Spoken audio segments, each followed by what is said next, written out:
Good afternoon. It's great to be here, and that is the virtual truth. Katie and I have been married so long that we finish each other's sentences. Yeah, and we want you to know that we are indeed deeply honored and humbled to receive this year's Frank Zeidler Award. Now, we've decided to go back and forth and alternate our comments. Starting in ascending order of importance? Well, I guess so, but, according to my interpretation of our marriage constitution, if I have to speak first, then I get a total pardon from any honeydew lists at home for a long time. Or, maybe not. Okay, let's do this. As a former journalist, I find context is important and history is important, and so we need to know a little bit about Mayor Frank Zeidler. So let's start in 1948 and go forward. How many hours did Pardeep say we had? About 5 or 6 minutes, about 180 seconds apiece, and you've used some of that already. Okay, I'm on it. Frank was more than a socialist politician. He was a widely respected Renaissance man who helped found or strongly supported many civic and cultural organizations and institutions in the city. He was widely read and had a broad range of interests. 2 quick examples: public television station here. Another one, a lifelong Lutheran, Frank was a key founder of the Interfaith Conference, a religious leader who was there at the time when it was founded in 1970, said later that perhaps more than any individual, Frank was instrumental in the founding of the conference, that his character, his vision, his support and energy were vital in establishing it and in it succeeding and lasting. Frank knew the religious history of the city. He gave bus tours for new leaders, religious leaders, on behalf of the Interfaith Conference. And I knew him. I covered him as a young journalist. The Milwaukee Journal assigned me to shadow him for a few days and do an in-depth profile. And at the time, he was all of 72 years old, and the journalists who were younger thought, well, that's pretty interesting. He's still out there walking and talking and teaching and active. As executive director of the Interfaith Conference, I served on and later succeeded Philip Blank as chair of the Frank Zeidler Memorial Lecture Committee. And in the spirit of Frank, I also represented the Interfaith Conference on the Milwaukee Transitional Jobs Collaborative. These words describe Frank best: integrity, honesty, and a deep concern for the common good.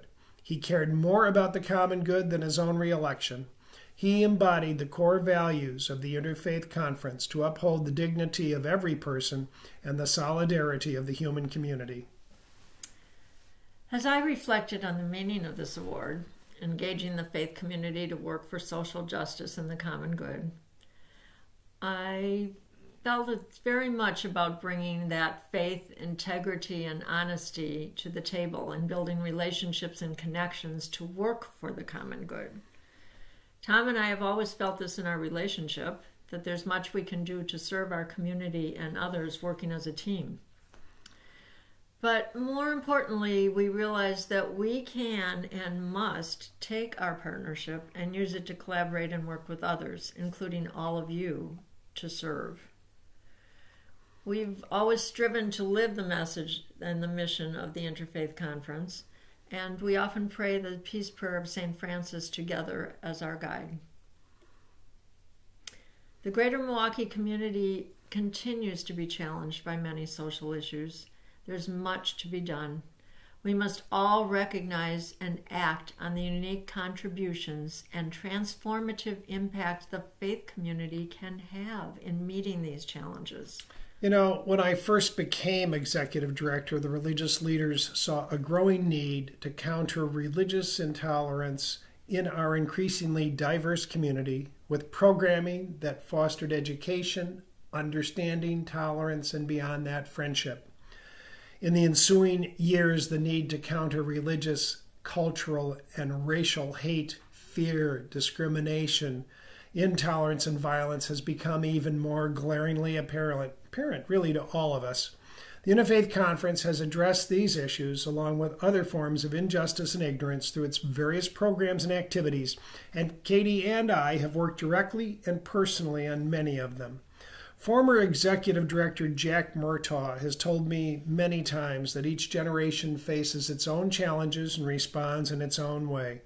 and that it's not unusual to have the same issues recurring in different forms and intensities. And so what's needed here, we think, is a never-ending commitment. You may notice we've used the word we a lot. For Tom and I, this isn't about us. It's about the collective we that we are with all of you. This award really belongs to everyone working for justice, social justice, and the common good. There's a Sufi saying that we keep on our refrigerator and is always in our thoughts, and it goes like this: if you want to know if your work is done and you're still alive, it isn't. And so together we say, stay strong, and many thanks for all that you and the Interfaith Conference have done and will do to make this a better world.